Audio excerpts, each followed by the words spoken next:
All right, everybody, just in time for Christmas, we have the newest update for Darkest Dungeon 2. This patch will be coming out tomorrow, December 13th. I am reading this completely blind, so I've not seen. I literally just sat down. I just went to Walgreens to get myself something to drink, and came back, and they were like, "Hey, there's a patch update." Like, what? When did that come out? Actually, I think it literally came out like 15 minutes ago. So. All right, so we're going to read into this. This is the relationship update, and it is called The Void Between Us. So we're going to read these patch notes. We're going to go through it. I'm going to give some of my thoughts about it, and then tomorrow, obviously, we're going to get some gameplay of it. We're going to go through the gameplay, put some videos out in the new relationship system there. So let's get into it. If you're looking for the link for this, by the way, it is on the official Darkest Dungeon 2 website. It's also linked in the game news channel in the Darkest Dungeon 2 Discord. You can always click in the link down below as well. I'll post it down there. So let's get into it. The Void Between Us. It's called the M7 Relationship Update. I think that means milestone 7. Just in time for the holidays. Oh, ho, ho, ho. Tomorrow's update focuses exclusively on a rework of the relationship and affinity systems. Affinity, that's not a word we've heard a while. The complexity and number of variables at work in these systems make them very difficult to model. So we want to run this over you and see what shakes out. So this is going live only on the experimental branch. So if you're on the regular branch, you're not going to see this. This update will remain on the early experimental branch until early January. The team will be back in full strength then, and will have had a chance to garner your thoughts, impressions, and critiques of the new system. So if you're not already if you're really interested in giving critique, there's you can go to the Darkest Dungeon 2 Discord, you can do it on the Reddit, you can also give feedback with the tool in-game. These are all really important places to go ahead and leave your feedback. You can also leave them on like videos like this or other content creators' videos, because they do watch and look at these things. So if you want to give your feedback, make sure you're being vocal about it. They do listen to everything, I promise you. Even if they don't implement it, they do listen. So definitely check it out. Let's see. We'll make adjustments in tuning prior to moving the update to the retail default branch. We hope you enjoy it over the break. The preponderance of changes can be broken down into 3 broad categories. 1. Stress. Resolve will be tested anew. Stress builds normally over the course of play, but we have brought back the tension of the original Darkest Dungeon's coin flips. At max stress, a hero will most likely have a meltdown, very similar to the affliction system that we had in Darkest Dungeon 1, but there is a chance that the unit can become resolute instead, okay? Unlike Darkest Dungeon 1, meltdowns and resolute are not enduring statuses, so it's not like the affliction system in Darkest Dungeon 1, it sounds like. They don't stick around. They're just impacts that probably like a meltdown, it has like an immediate impact and then you get over it kind of thing. Impact that can affect health, affinity, and character status. Quirks, trinkets, and other factors can influence a character's chance of becoming resolute. So it sounds like we're either getting new trinkets or they're reworking some of the trinkets in the game. So things like Gilded Mind, which already worked with stress, I can imagine would be maybe one of these that would increase your resolution chance by like 5% or something. Affinity. Why can't we be friends? Okay, so that was 1. So now there will be a stress and affinity affliction system similar to Darkest Dungeon 1, albeit less permanent. My thoughts on that are good. I think this again comes down to the very core things that we like in Darkest Dungeon 1, which is that nothing can ever be only good or only bad, right? Even if you got to 100 stress in Darkest Dungeon 1, you always had that like nail-biting moment where you're like, will I get a virtue? Will I get a virtue? And sometimes you do, and that moment is so like, fuck yeah, I got that. Like, yeah, it's luck-based, it's very lucky, but when that moment happens, it's very rewarding, and I think that is a great thing to add here, because again, it gives you that you don't always know what's going to happen. Right now, when you get to 10 stress, like meltdown, that's it. It's the same thing that happens, but adding that maybe 5% chance, 2% chance, I don't know what chance it will be, of having something positive come from it, it allows you to maybe strategize around it, which I don't think would be very smart, depending on the chances, but it does give that like nail bite factor back, which I really enjoy. Okay, so then moving on here to the affinity. Why can't we be friends? Why can't we? All right. We, along with many of you in the community, recognize that the previous system was a little too intrusive and not tactical enough. The intrusive part is the big one. This is talking about Amorous and Inseparable blocking healing moves, blocking you from moving characters, blocking other moves like Defender and things like that. Very, very just pulls you out of the moment, feels really weird, not very great. Our goal in this redesign has been to reduce the drag on play that affinity gains and losses presented, and expose some strategic telegraphing to you in combat. All random, after the fact affinity gains losses in combat have been removed. Okay, interesting. Random after the fact affinity gains losses. So, I don't know what they mean by random, but it sounds to me like, okay, so this is what I'm guessing it means. Like, if you put Defender on somebody and it had a proc chance to give a positive pip, or even a negative pip because somebody else got upset that you didn't give it to them, sounds like that's been removed. Okay. Telegraphing. When selecting an action in combat, if the result will change affinity with another hero, you will notice that change is telegraphed via an icon on said hero, so it's no longer random. This allows for more tactical considerations prior to executing the move. Dismas is bleeding out, but you want to use the man-at-arms to guard someone else. Dismas will make his displeasure very clear. Okay, so it's not being removed, but it's telling you that it's happening. I like this. Let me finish reading this. In this way, we allow you to more actively sculpt your relationships through play. Our hope is that this new strategy vector will gently encourage the occasional suboptimal skill choice in favor of affinity sculpting. Right, so this is what it's going for. It's giving you choices. It's telling you what's going to happen, so you can sit there and you can think, you go, okay, if I put Defender on the Highwayman, the Plague Doctor is going to be upset about it. This is going to negatively affect my relationship, but right now, my Highwayman is on death's door, and if he gets hit one more time, he dies. So it's suboptimal in one way, but it's optimal in the other, and you don't get a random outburst that way. You don't get the game pulling away a strategic moment from you, like a last-minute heal. This sounds like it won't stop you from making the move. It'll just tell you when the move is going to have a negative effect. Hopefully, it's not a negative effect that is stopping actions. I think it just means that it's going to be a positive or negative on the affinity scale. So, yes, you can defend him, but she's going to get pissed about it. That's fine. I can work on that relationship, but then he will live.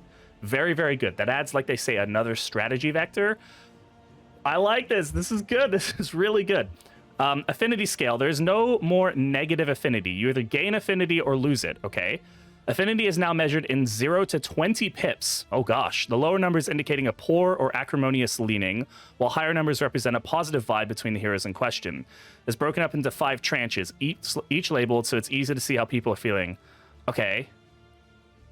All right, I'm seeing, so we'll get to the next point, because I think that, so now there's no more all the way down, like 5 negative, and then the 5 big ones, or 5 negative and then 4 big ones, then same the other way. It's all just one scale. 0 is really bad and high is really good. I think that kind of makes sense, because relationships are just like, the lower end is just like we don't like each other, like we're not okay, and then the high end is like we're really happy. It shouldn't be so black and white. I think that's a scale is better. Relationships tell the inn do us part. So I just read this first line before, and I think this is relationships can now only form at the inn and last for the entire next region. After arriving at the inn, you want to purchase and or use the rest of your items to pump up your hero's affinities prior to hitting the rest button. You will then be shown what we're calling the embark screen, where you'll see the heroes looking out at the upcoming region. Any relationships that formed overnight will be present here via click to reveal. High or low affinity heroes have the greatest likelihood of forming relationships and the corresponding polarity, but it's not guaranteed. I like this. Okay, great. First of all, this solves a problem that I've been having a lot in the game, which is relationships forming during wagon travel, right? Whether they be positive or negative. Because there are times when you're on the road and you have no ability to stop something. You're 1 pip away from a negative relationship, and they just pop a negative whatever. They just bark out, and oh, I'm mad now. And then all of a sudden you have tumultuous or envious or whatever the case is. That is completely out of your control. But this way, again, it's all about maybe not giving you the control, but at least telling you that it's going to happen. So that way you can't be that upset about it. You're like, okay, I'm prepared for it. I'm ready for it. It's going to happen. Cool. All right. So Sounds good. Okay, when two heroes enter into a relationship, one skill from each of their kits is selected and modified based on the relationship. Oh, okay. Now we're talking. Now we're getting okay. This makes it so much more impactful rather than just stress and health and things like this. Negative relationships curse skills, locking them to your skill bar in combat and placing a detrimental effect on skill. Oh my god. So wait, does it force it? So you have to take the skill? I wonder if it forces skills. It just picks one and goes, you have to take it. It's on your skill. Ooh, that's really negative. Need to heal. Too bad. Battlefield medicine will cause stress to the envious mana arms. Oh, that's crazy. Well, I wonder, will it only affect the person they have a negative relationship with? Positive relationship bless skills, making them extra powerful with partner-centric effects like tokens, stress heals, buffs. Okay, so it's based on relationships. So I feel like it maybe acts normally otherwise. But it has a negative effect to the person. If they're tumultuous with that person, then it'll have a negative effect with them. Positive relationship with the runaway. The leper's chop now has a chance to give her a strength token every time you use it. That's really cool. That's so cool. That makes relationships so much more strategic.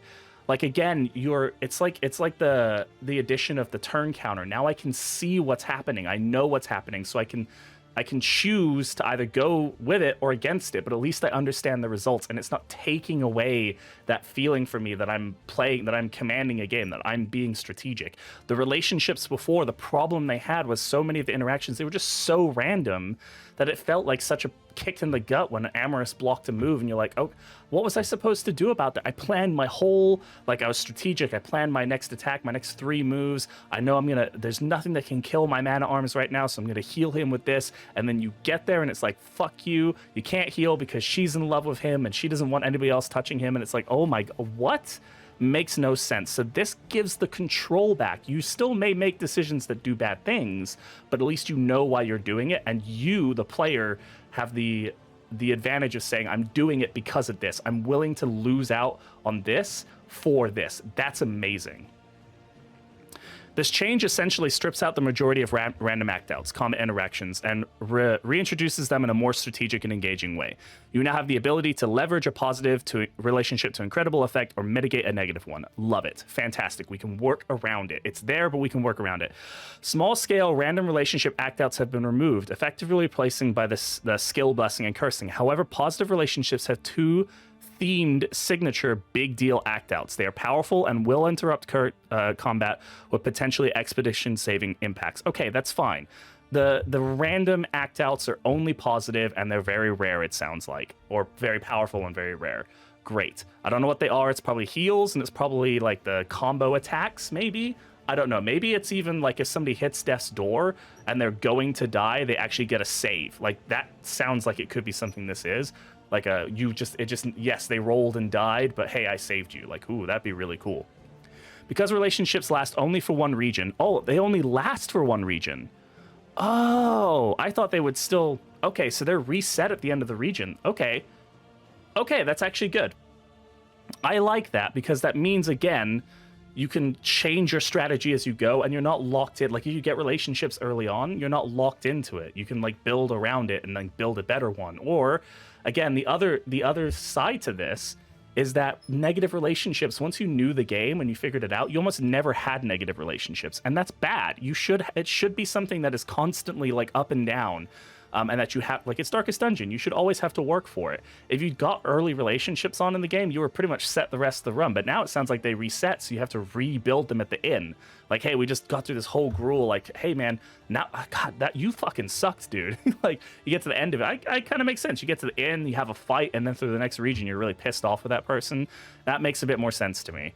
It gives you more control. And I think that also just allows the run to be more dynamic, which is really important. It makes the run interesting as you go. Because they last only for one region and then have a chance to reform at the next inn, affinity still matters. Arriving at the inn with low affinity between 2 heroes or in a positive relationship will most likely result in a new negative relationship forming. So they re-roll the relationships. Great. And then this is the embark screen, which is cool. This is a nice little bit of art. Like, this puts them in the world more. Look how cool that is. I'm using this for my thumbnail, by the way. Many quirks that could plausibly effect affinity duration of melta retooled to be more impactful. Remove direct damage from certain combat items, preventing strength token consumption. Few new items added to the game. Stay tuned for announcements about them in the new year. Oh, okay. So there's some things added to the game, but we're not even going to get told what they are until next year. So maybe we just get to find out what they are. Sincerely hope you enjoy it. As always, share your thoughts with us on official Discord social media. I'm stoked about this. I think this is a really good move on Red Hook's part. Very, very good. So definitely, if you have any comments or things that you'd like to add about this, your thoughts, feelings, emotions about this relationship system, put them in the comments down below. If you like this kind of content, consider subscribing to the channel. It helps me out a lot. I always post new updates whenever they come out, so you'll be the first person to know about them when they do happen. And definitely make sure you're in things like the Darkest Dungeon Discord, the Darkest Dungeon like Twitter and Reddit if you want to get your feedback out there, because they are listening. Like, this is because they listen to us. So thank you very much, Red Hook. I really appreciate it. Thank you very much for watching the video. I'll talk to you all in the next one. Have a good one.